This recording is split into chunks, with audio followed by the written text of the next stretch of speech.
अस्सलाम वालेकुम my YouTube family जी आया नू खुश आमदीद कुकिंग विद नाजिया मजीद दे चैनल ते अज ले आई हाँ मैं थोड़े वास्ते बड़ी ज़बरदस्त आलू दी टिक्कियां दी रेसिपी आलू कटलस कह लो आलूआं दे कबाब कह लो अज मैं थोनों बड़े ज़बरदस्त बगैर चिकन तो आलूआं दे मज़ेदार जे कबाब बनाना सिखावांगी जेह्ड़े तुसी पूरे रमज़ान वास्ते बना के सेव कर सकते हैं। इन्नी आसान जी रमज़ान स्पैशल मैं थोड़े वास्ते आलूआं दे कबाब बगैर चिकन तो लैके आई हाँ। ज़बरदस्त ते आसान जे आलूआं नू पहले मैं 2 किलो आलू लै सी बॉयल कर ले, एक दफ़ा 2 किलो लै लो, थोड़ा पूरा हफ्ता आसानी ना गुजर जाऊगा।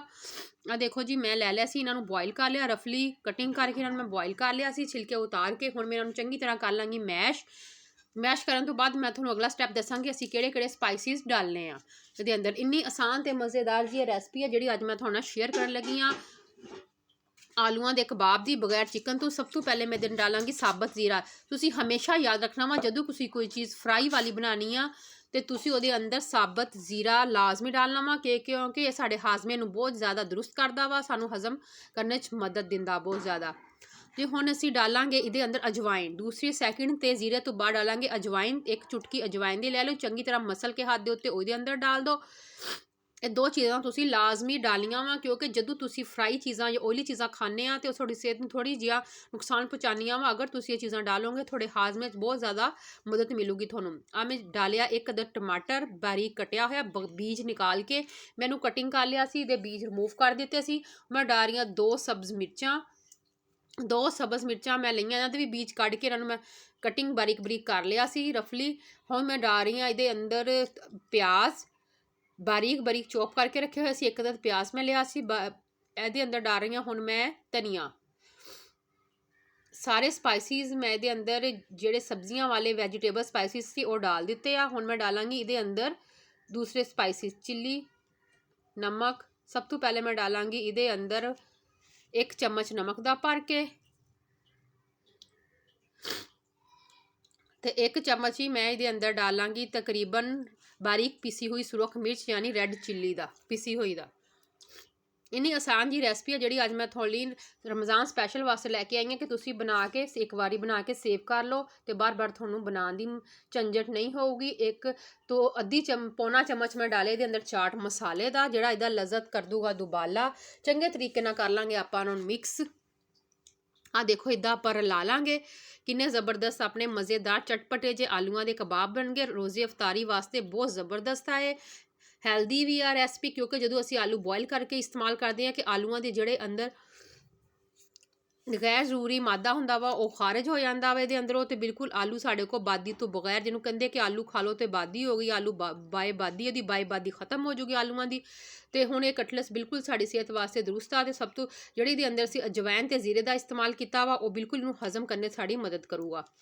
तुसी इहदा सारा मिक्सर तैयार हो चुकिया। मिक्स करने तो बाद हाथ ते रख के कटलस की शेप तुसी हाथ नाल भी दे सकते, अगर थोड़े को सांचा नहीं हैगा इहदा गुलाई वाला कटलस बनाने वाला तुसी हाथ ने इनू गुलाई ना शेप दे सकते हो। एक्सपीरियंस वाला बंदा फटाफट शेप दे लूगा, जिहड़ा अनजान आ उन्होंने हमेशा इहदा सांचा इस्तेमाल करना पऊगा कटलस बनाने वास्ते क्योंकि उनको गोल शेप नहीं आऊगी।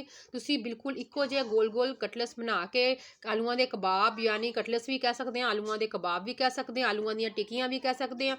तुसी इन्हां नूं हर तरीके नाल कुछ भी कह के नाम दे सकते। इन्ने ज़बरदस्त आ रमज़ान स्पैशल वास्ते साढ़े को तकरीबन 40 टिक्कियां बन चुकियां वा 2 किलो आलूआं दे नाल। इनू असीं सेव कर लांगे। साढ़े हफ्ते दियां भरपूर मज़ेदार जियां टिक्कियां आलूआं दे कबाब रेडी हो गए बगैर चिकन। तो इनू असीं फ्रीज़ कर लांगे, जिन्ने सानूं चाहिदे होणगे असीं चक्कांगे डेली।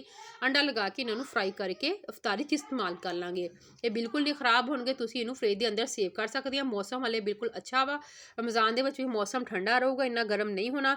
तो थोड़ियां चीज़ां जल्दी खराब नहीं हो सकदियां क्योंकि आलूआं जदों आपां फ्रीज़ करदे आलूआं दी बनी हुई हर चीज़ जल्दी खराब होने का खतरा होंदा, लेकिन मौसम सही होने की वजह तो ये थोड़े बिल्कुल खराब नहीं होणगे अगर तुसीं इस तरीके नाल बना के इन्हां नूं सेव कर लोगे।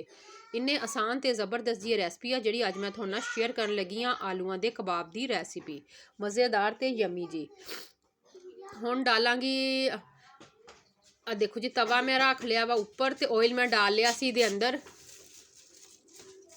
ऑयल गर्म हो चुका सी, उपर मैं आस्ता आस्ता डालदी जावांगी सारे कबाब साढ़े मज़ेदार जे आस्ता आस्ता इदा असीं फ्राई कर जाएंगे। ऑयल असीं तेज़ गर्म करन तो बाद फौरन इहदे उपर डालते जाने तो इन्ने मज़ेदार दे साढ़े कबाब फ्राई होंदे जाने मज़ेदार ते आसान जै। आ देखो तुसीं फ्राई कर लो, ਫਰਾਈ ਕਰਕੇ ਵੀ ਅਕਸਰ ਲੋਕ ਰੱਖ ਲੈਂਦੇ ਆ, 2 ਤੋਂ 3 ਦਿਨ ਫਰਾਈ ਕੀਤੇ ਹੋਏ ਵੀ ਤੁਸੀਂ ਇਸਤੇਮਾਲ ਕਰ ਸਕਦੇ ਆ ਤੇ ਓਵਨ 'ਚ ਰੱਖ ਕੇ ਗਰਮ ਕਰ ਸਕਦੇ ਆ। ਲੇਕਿਨ ਤੁਸੀਂ ਜ਼ਿਆਦਾ ਕੋਸ਼ਿਸ਼ ਕਰਿਓ ਇਹਨਾਂ ਨੂੰ ਕੱਚੇ ਹੀ ਫ੍ਰਿਜ 'ਚ ਸੇਵ ਕਰ ਲਓ ਤੇ ਜਿੰਨੇ ਕੁ ਤੁਹਾਨੂੰ ਚਾਹੀਦੇ ਹੋ ਤੁਸੀਂ ਕੱਢ ਕੇ ਫਰਾਈ ਕਰ ਲਓ ਤੇ ਖਾ ਸਕਦੇ ਆ ਤੁਸੀਂ। ਤਕਰੀਬਨ ਹਫਤਾ ਤਾਂ ਤੁਹਾਡੇ ਲਾਜ਼ਮੀ ਚਲੇ ਜਾਣਗੇ, ਜ਼ਿਆਦਾ ਦੇਰ ਨਹੀਂ, ਕਿਉਂਕਿ ਆਲੂਆਂ ਦੇ ਕਬਾਬ ਅਸੀਂ ਜ਼ਿਆਦਾ ਦੇਰ ਤੱਕ ਸੇਵ ਨਹੀਂ ਕਰ ਸਕਦੇ ਨਾ। ਦੇਖੋ ਜੀ, ਮੈਂ ਤੁਹਾਨੂੰ ਡਿਸ਼ ਆਊਟ ਕਰਕੇ ਦਿਖਾ ਰਹੀ ਹਾਂ। ਹੁਣ ਸਾਰੇ ਕਬਾਬ ਮੈਂ ਫਰਾਈ ਕਰ ਲਿਆ ਸੀ। ਮੈਂ ਕਿ ਇੱਕ ਦਫਾ ਤੁਹਾਨੂੰ ਵੀਵਰਸ ਨੂੰ ਕਰਕੇ ਦਿਖਾ ਦਾਂ ਕਿੰਨੇ ਜ਼ਬਰਦਸਤ ਸਾਡੇ ਆਲੂਆਂ ਦੇ ਕਬਾਬ ਮਾਸ਼ਾਅੱਲਾ ਦੇ ਨਾਲ ਤਿਆਰ ਹੋ ਰਹੇ ਆ, ਬਲਕਿ ਤਿਆਰ ਹੋ ਚੁੱਕੇ ਆ। ਦੇਖੋ ਤੁਹਾਡੇ ਸਾਹਮਣੇ ਸਾਰੇ ਕੁਝ ਮੈਂ ਤਿਆਰ ਕਰ ਰਹੀ ਹਾਂ। ਮੈਂ ਕਿਹਾ ਵੀਡੀਓ ਜ਼ਿਆਦਾ ਲੰਬੀ ਨਾ ਹੋ ਜਾਵੇ, ਤੁਹਾਨੂੰ ਦਿਖਾ ਦੇਵਾਂ ਕਿ ਕਿੰਨੇ ਜ਼ਬਰਦਸਤ ਸਾਡੇ ਇਹ